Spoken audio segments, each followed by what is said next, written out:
What is going on, everybody? Keybeard in the lock shed.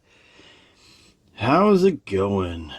This video is a follow-up video from my last video when I picked open this Abish rock, and I was talking about adding a 6-pin to it using that little cut right here. Looking through my goodies of stuff in the shed, I actually found what I was talking about. So I'm guessing this actually came with the lock. I can't remember how this lock, how I acquired it. But you see there's a little plate right here, C6A. It says, if I can get it to focus, right there, C6A. And that little plate will slide into this little slot right there, and you can turn this into a 6-pin. What really brought my attention, and now I'm definitely sure this is for this, I didn't even notice this, but this is a 6-pin key. You can tell by counting the little by the valleys. 1, 2, 3, 4, 5, 6. So this was ready for it. So this video, I'm going to turn this lock into a 6-pin lock. If you remember in the last video, this was like all spools except for that front pin. And we are going to continue with that path, or we might throw some ASA pins into it just for fun. And then maybe I'll make another video later about picking this one open again. Let me get some scissors real quick. Okay, so in this little packet, it shows up with a spring,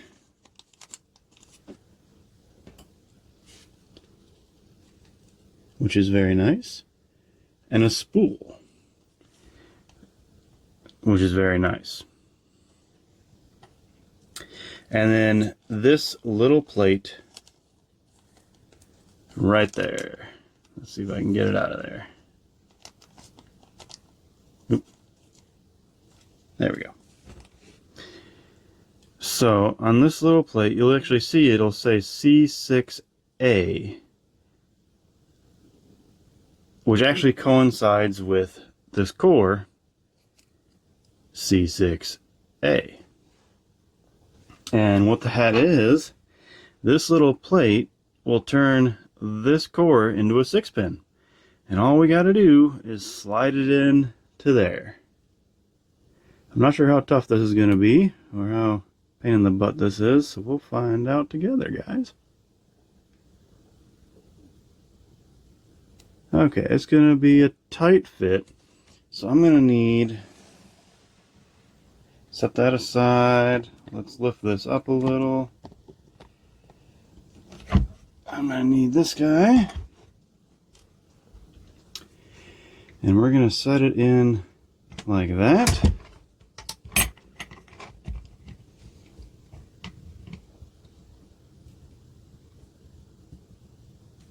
Yeah, and I'm actually going to slide him in just so I don't, I'm going to slide the core back into it, so when I pinch it into my vise, I'm not going to crush it.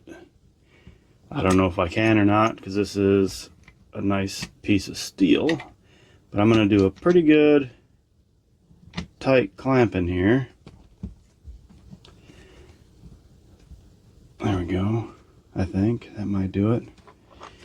Okay, and then I need C here. So this guy, and I'm going to do it C6 side out, would fit in there. So let's see how hard it is to knock it in there. I need a hammer and a little bit of better pliers. Okay, let's see. There we go, that's a little better. Let's see if this will work, or I'm just gonna... Beautiful. Okay. Let's break him loose real quick because I need to get a better shot. Well, actually, I know what I'm gonna do. I'm gonna put him back in there. Nice and tight. And then I'm gonna take my little screwdriver and there we go. Just like that. I have now turned this 5-pin lock into a 6-pin just by putting in that plate. Okay, let's take this out. We don't need him right now. Now, the next step, pinning. We're going to set him aside. So that little kit didn't come with a key pin. So I'm going to use my Baldwin pin set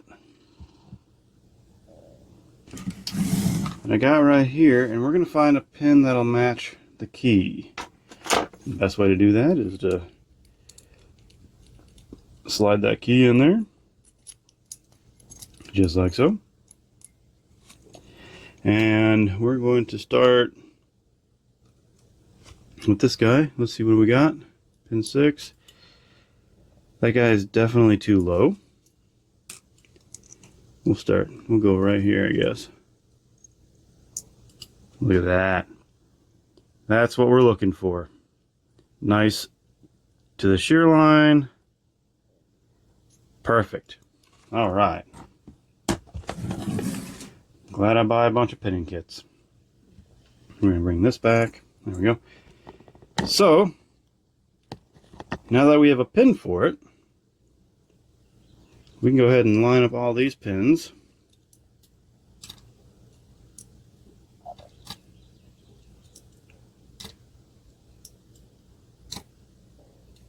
Oops.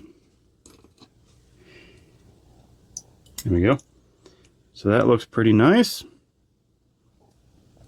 Okay, we'll set him aside. Now, all we got to do is repin him up. And I'm trying to decide, do I want to do another spool?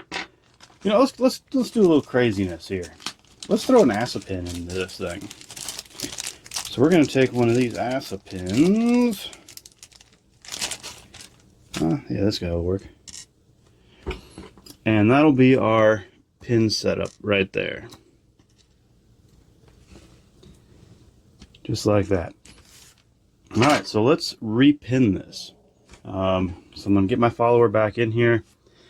And when you repin things, so this is a follower that has a tailpiece end and a flat end. I'm gonna pick this up a little bit. There we go. And when I followed the core out, I used the flat end, so I got to make sure I put it back in the right way. So this is the face, and there we go. And we'll start right here in the back. So that is no longer a see-through hole. We can fill it with some fun stuff. And we're going to start here on 3. 1, 2, 3. So we'll get a spring back in there. And then a spool. Now what I like to do, especially spools, is easy. As soon as you get halfway in the spool, push in on your follower and then put your tension, or put your tweezers on the top, push down, pull your follower back so you can fit it in, and boom, you got yourself a repinned hole. So back to springs. Get in there. We'll do the same thing. Boom. Boom. Let's fill in that chamber 6.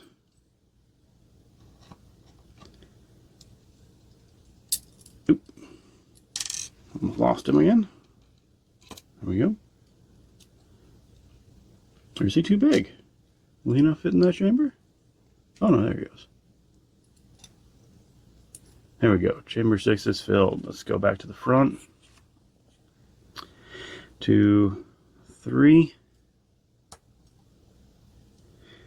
Oop. For some reason I keep wanting to do it backwards and do the pin then spring. That wouldn't work too well, would it? Get that in there. Boom. Spring. Spool. And spring. And spool. Perfect. Alright, we are all chambered in. All 6 holes, all 6 chambers are filled up. We're going to take our core, and remember we have this little pressure pin that kind of holds the core in along with the C-clip, but it also keeps the overturn. So let's make sure we get this lined up correctly so nothing falls before we want it to fall.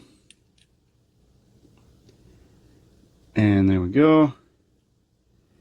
And zip. There we go.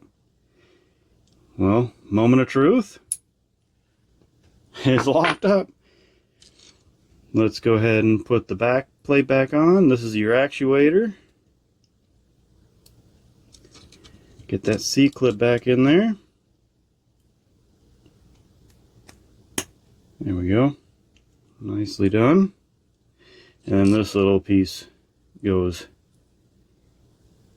right there.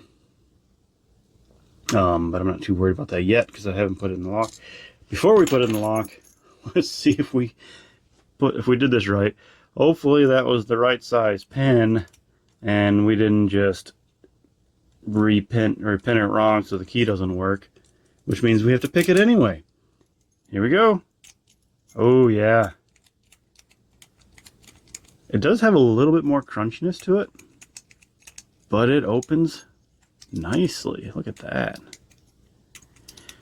There you have it, folks. We have just turned this 6-pin or this 5-pin lock into a 6-pin using that little C6A plate. Thank you guys for watching. Thank you guys for watching my channel. Hope you guys like my videos. Please, please, please don't forget to like and subscribe. I'm doing pretty good with this. I'm having a lot of fun still with this channel, so we're doing awesome. Actually, I'm pretty excited. One of my videos, it was actually lockpicking hippies 420 video, which was 2 videos away, 3 videos back.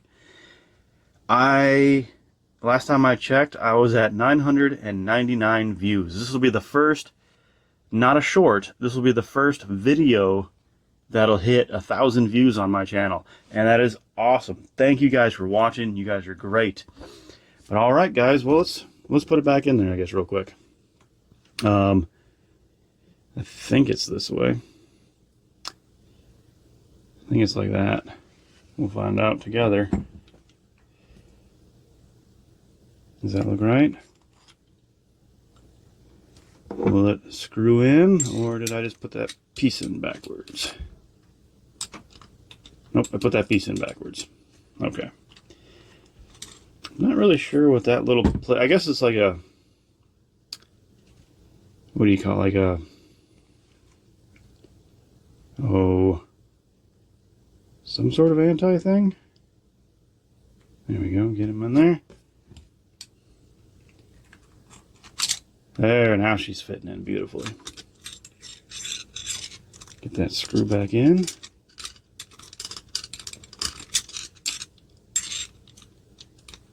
Oh. There we go. There we go. That ball bearing likes to get in the way. Boom. All right. And as I always do before I even lock it up, I'm going to make sure I can turn that core. If I can get the key into it. There we go. Yep, make sure you can turn that core. And